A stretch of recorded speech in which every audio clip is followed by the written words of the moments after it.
This story is titled, My Wife Wanted an Open Marriage, but I Gave Her a Taste of Reality That Ended Our Relationship. All right, so here's the deal. I'm Ryan, 32 male, and I've been married to my now ex-wife, Emily, 30 female, for 6 years. On paper, we were the perfect couple.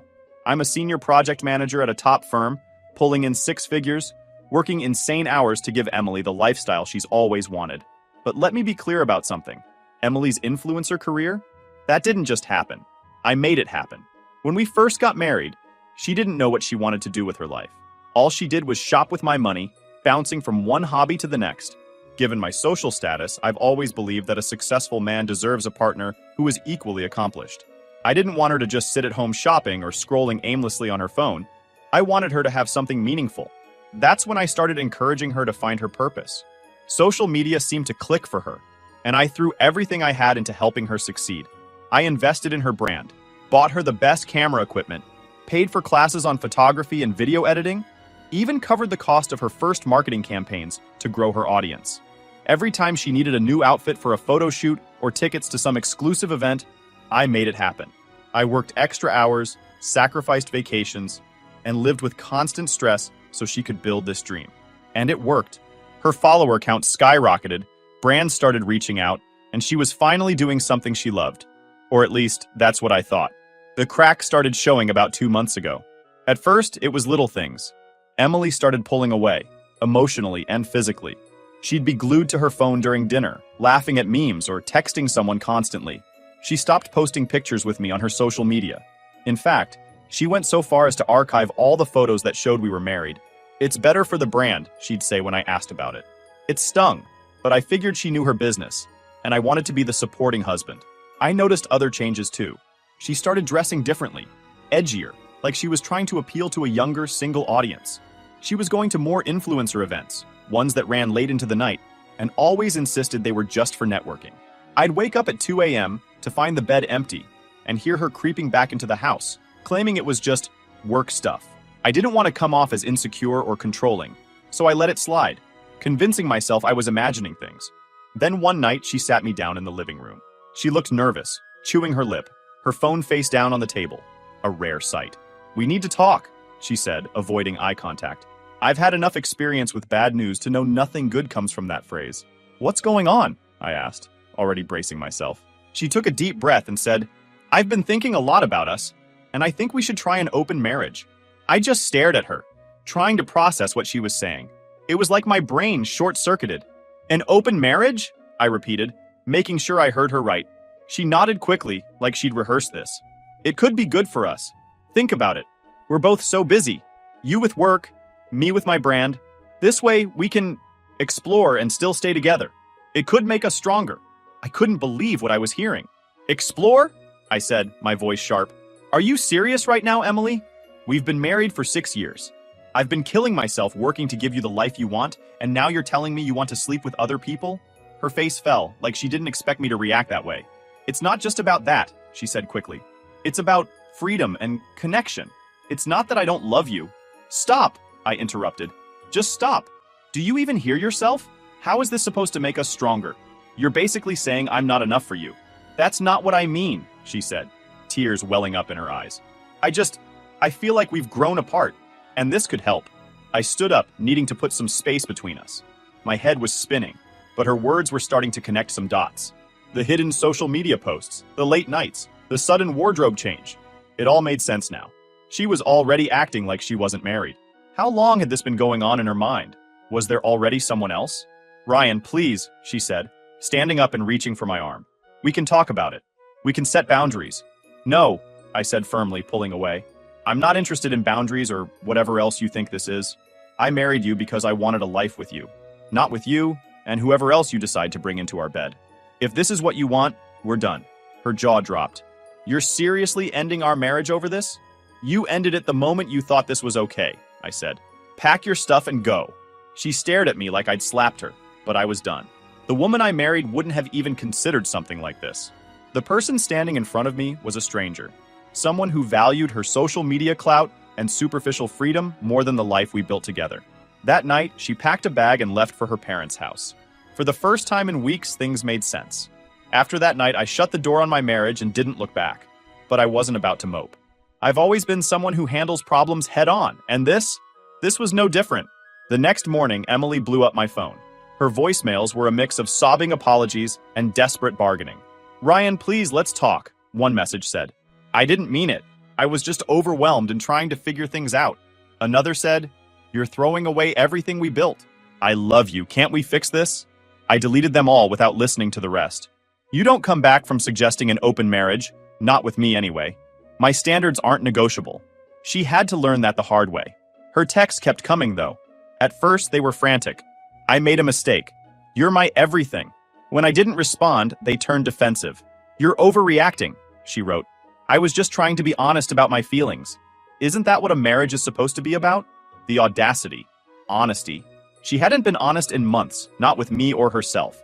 One text said, "After everything I've sacrificed for you, you're really going to throw it all away?" Sacrificed.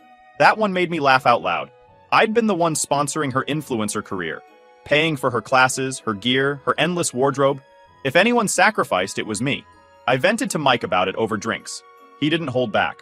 "She's delusional," he said, shaking his head. "You gave her a life most people can only dream about, and she wants, what, to screw around and call it freedom?" "Exactly," I said. "I'm not playing that game." A few days later, Rachel, one of Emily's closest friends, called me. "Ryan, I know it's none of my business, but Emily's really hurting. She misses you." "She should have thought about that before she tried to rewrite the rules of our marriage," I said bluntly. "I'm done, Rachel. Tell her to move on." Rachel sighed. "She knows she screwed up. She keeps saying she just wants to talk to you, to fix things." "Too little, too late," I said. She made her bed. A few weeks went by and the messages slowed. Emily's Instagram, though? That was a different story. She started posting nonstop, all these glossy photos of her new journey. Empowerment quotes, spa days, and luxury retreats filled her feed. It was all so fake. I wasn't even looking for it, but a coworker showed me one of her posts during lunch. "Isn't this your ex?" she asked, holding up her phone. The caption read, "Sometimes you have to lose everything to find yourself. New beginnings." I rolled my eyes. "Yeah, that's her," I said. "Guess she's thriving." But the big news came from Mike, who called me a few nights later. "You're not going to believe this," he said, barely able to contain his laughter. "I ran into one of Emily's influencer buddies at the gym. Apparently, she's been bragging about some guy named Marcus, calling him her mentor." "Marcus?" I asked, raising an eyebrow. "Yeah, some big shot entrepreneur," Mike said. "Her friend said Emily's been leaning on him a lot lately. Sounds fishy to me." That name rang a bell. Later, I connected the dots. Marcus was the guy I'd seen commenting on her posts, always throwing in flirty compliments. From what Mike shared, Marcus didn't even know Emily was married. He thought she was just another influencer trying to make it big. The picture was clear. She'd lined up her escape plan long before she sat me down for that conversation about an open marriage. Strangely, I didn't feel angry. I felt validated. She hadn't wanted an open marriage because she was overwhelmed or searching for meaning. She'd wanted one because she already had one foot out the door, and now it was clear she hadn't even been honest with the man she'd lined up to replace me. Emily tried to reach out again a week later. Her desperation was palpable. "Ryan, I made a huge mistake," her voicemail said. "Marcus isn't what I thought he was. None of this is what I thought it was. Can we please just talk?" Her calls kept coming, voicemails piling up with pleas about how she wanted to come back, how she didn't realize what she had until it was gone. She even sent a handwritten letter, something she'd never done before, telling me how she felt like she'd ruined the best thing in her life. What I found hilarious, though, was Emily's sudden change of tone. She started blowing up my phone again, but this time it wasn't just about us. "Ryan, I really need to talk to you about the sponsorship for the retreat," she said in one voicemail. "It's so important for my career. Please don't cancel it." The retreat, a big influencer event she had been planning for months. It was a project I had bankrolled from the start. Venue, catering, promotions, everything. Pulling the plug would hit her hard. And after everything, I couldn't justify keeping my name attached to it. I called the event organizers the same day and withdrew all funding. When Emily found out, she spiraled. Suddenly, her pleas weren't about the marriage or her feelings. They were all about saving face. "Ryan, you can't do this to me," she screamed in one voicemail. "This retreat is everything I've worked for. Do you know how this will make me look?" It became painfully obvious she wasn't sorry for what she'd done. She was just sorry it was costing her. As for Marcus, I found out through Rachel that Emily hadn't broken things off with him. She was still stringing him along while pretending to regret her choices. Typical. She was trying to have it both ways, and now she was watching it all fall apart. I felt like I had the upper hand. The life we'd built might be over, but Emily was realizing that I was the one who had built it.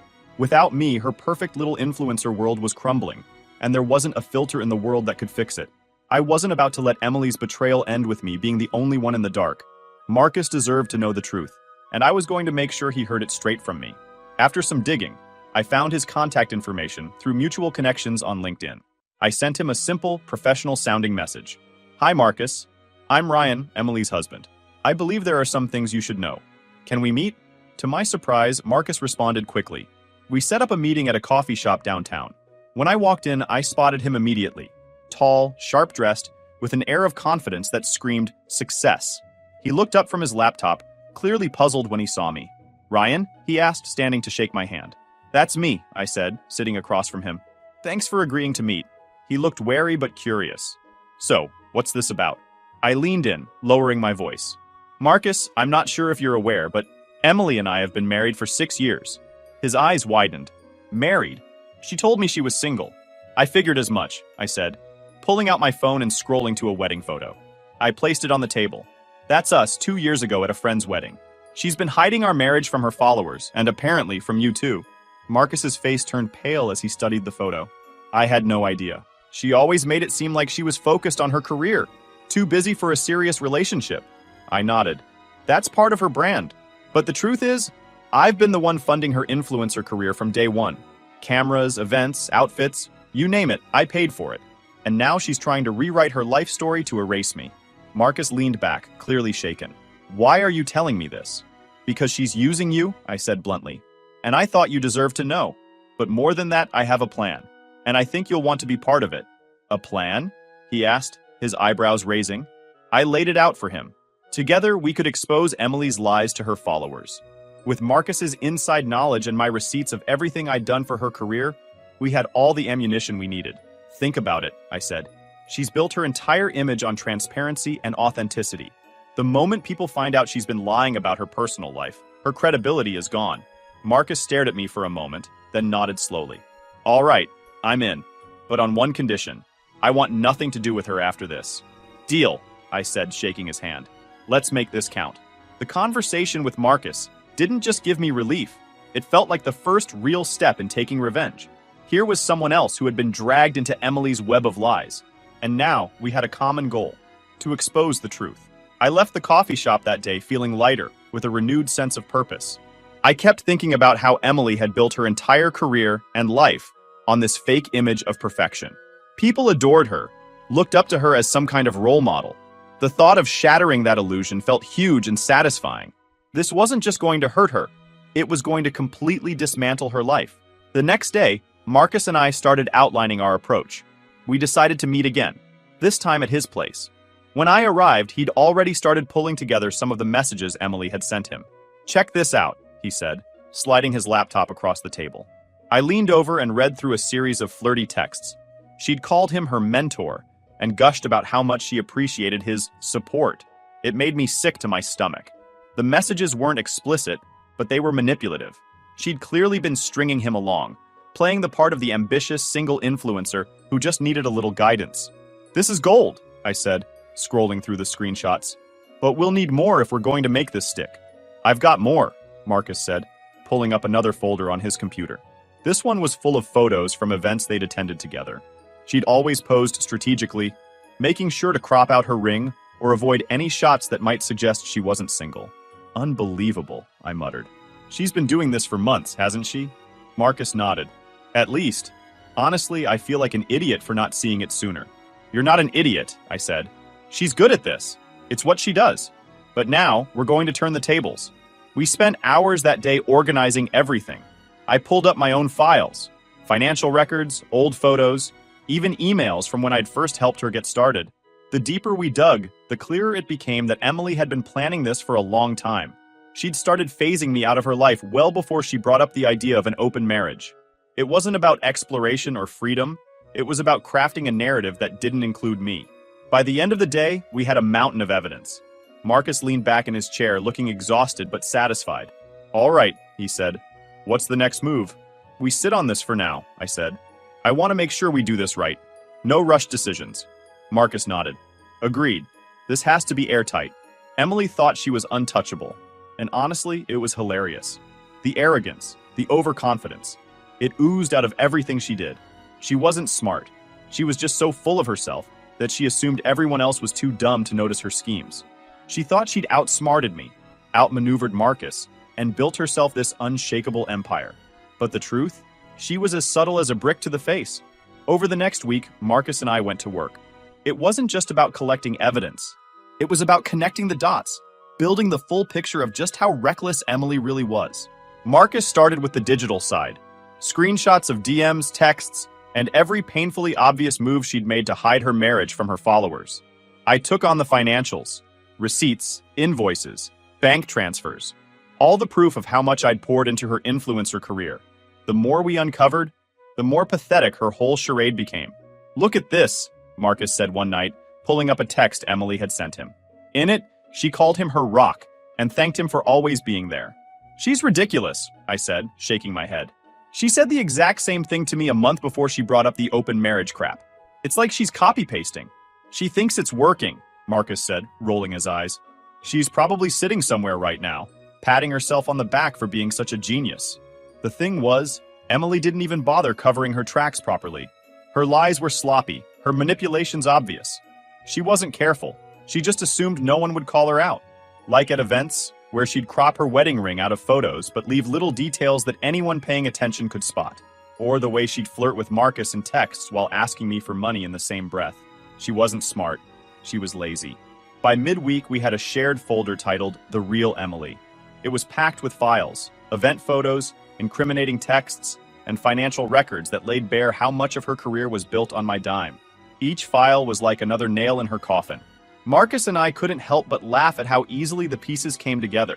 She's going to lose it when this drops, Marcus said, scrolling through the folder. She'll probably try to spin it, though. Let her, I said. She can't spin her way out of this. It's too much. The plan was simple. We'd start with the texts, let people see how fake she was. Then we'd follow up with the financials, showing how she'd used me as her personal ATM. The photos would come last, the final proof that her whole image was a lie. Emily thought she was untouchable. She was about to find out just how wrong she was. By Friday, everything was ready. We timed it perfectly. Emily had a live Q&A scheduled for that weekend, the kind of event where she pretended to be real with her followers. It was the perfect moment to drop the bomb. She's going to squirm, Marcus said with a grin. Good, I said. Let's see how honest she really is. Emily thought she'd won. She was about to find out she'd been playing herself the whole time. When Saturday rolled around, Marcus and I were ready to drop the hammer. Emily had hyped up her Q&A for days, posting story after story about how excited she was to connect with her followers. Real talk, real transparency, she'd written in one post, paired with a glowing selfie. The audacity of it was almost laughable. Marcus and I had timed everything perfectly. 30 minutes before her live session started, Marcus uploaded the first wave of our evidence. It was subtle at first. Screenshots of text between him and Emily, showing her flirtatious comments and manipulative behavior. We didn't even include captions. The screenshots spoke for themselves. Within minutes, the post started gaining traction. Comments flooded in, people tagging Emily and asking, "Is this real?" And "What's going on here?" Marcus and I watched it all unfold from our separate screens, messaging each other updates like kids on Christmas morning. "She's going to lose it," Marcus texted. "Good," I replied. "She deserves every second of this." As the live Q&A started, Emily seemed oblivious to the storm brewing. She appeared on camera with her usual polished look, greeting her fans with a big smile. "Hey guys, I'm so excited to chat with you today. Let's keep it real, as always." The irony was delicious. At first, the comments on her live were the usual fluff, people asking about her skincare routine or praising her outfit. But slowly, questions about Marcus's post began popping up. "Emily, is it true you've been lying about your relationship?" one person asked. Another chimed in, "What's this about you hiding your marriage?" Emily's smile faltered, but she kept going. "Okay, let's focus on the positive today, guys. This is a safe space, no drama," she said, laughing nervously. Marcus wasn't done. 10 minutes into her live, he posted the second wave. Photos of him and Emily at events, her ring strategically missing from every shot. He captioned it, "The lengths some people will go to for their authentic image. The real Emily." The hashtag took off immediately. By the time Emily noticed, her live was flooded with people spamming number the real Emily and demanding answers. She started fumbling, trying to regain control. "All right, let's take a little break and reset," she said, her voice shaking. The live abruptly ended. Marcus and I were dying of laughter. "She didn't even last 15 minutes, Marcus texted. "Classic Emily," I replied. "All show, no substance." But we weren't done yet. While Emily scrambled to figure out her next move, I uploaded the final piece of evidence, the financial records. Screenshots of bank transfers, receipts for her camera equipment, invoices for the events I'd paid for, all labeled with a simple caption: "Every empire has a foundation."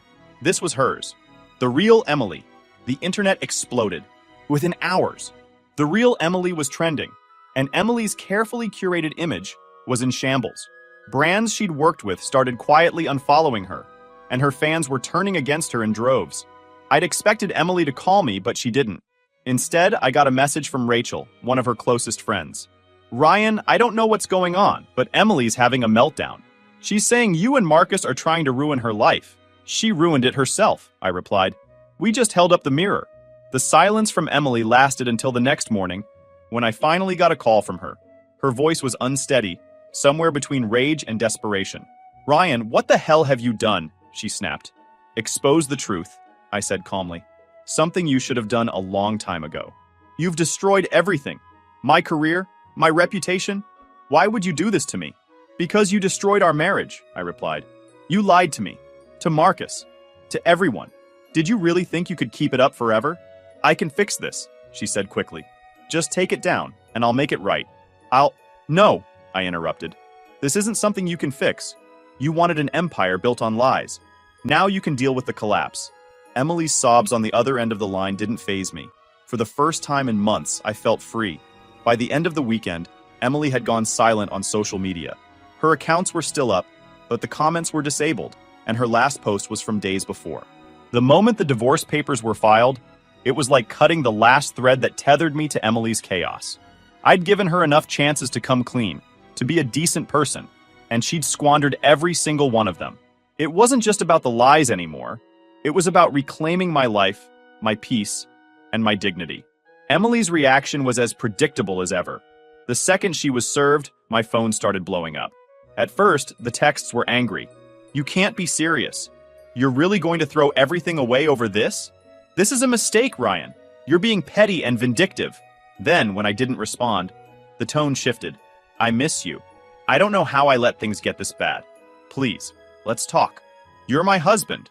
We can fix this. I'll do whatever it takes." It was classic Emily, full of empty promises and manipulative pleas. But this time, I wasn't biting.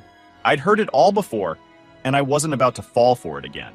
The divorce process was quick, thanks to the airtight evidence Marcus and I had gathered. And thanks in the first place to the prenup I suggested signing before we got married. Emily didn't even try to fight it, probably because she knew she didn't stand a chance. One of the best moments came when my lawyer informed me that Emily had agreed to the terms without contest. She'd get nothing. No alimony, no division of assets, nothing. Her influencer empire, such as it was, had crumbled to dust, and she was left scrambling to pick up the pieces. Rachel called me a few days after the papers were finalized. "Ryan, she's a mess," she said. "She's been calling everyone, trying to figure out how to fix her image. She even mentioned reaching out to you again." "Not my problem," I said. "She made her bed." And that was the truth. Emily had spent years building her brand on lies, using people like disposable tools to climb her way to the top. Now, with no brand, no husband, and no backup plan, she was finally facing the consequences.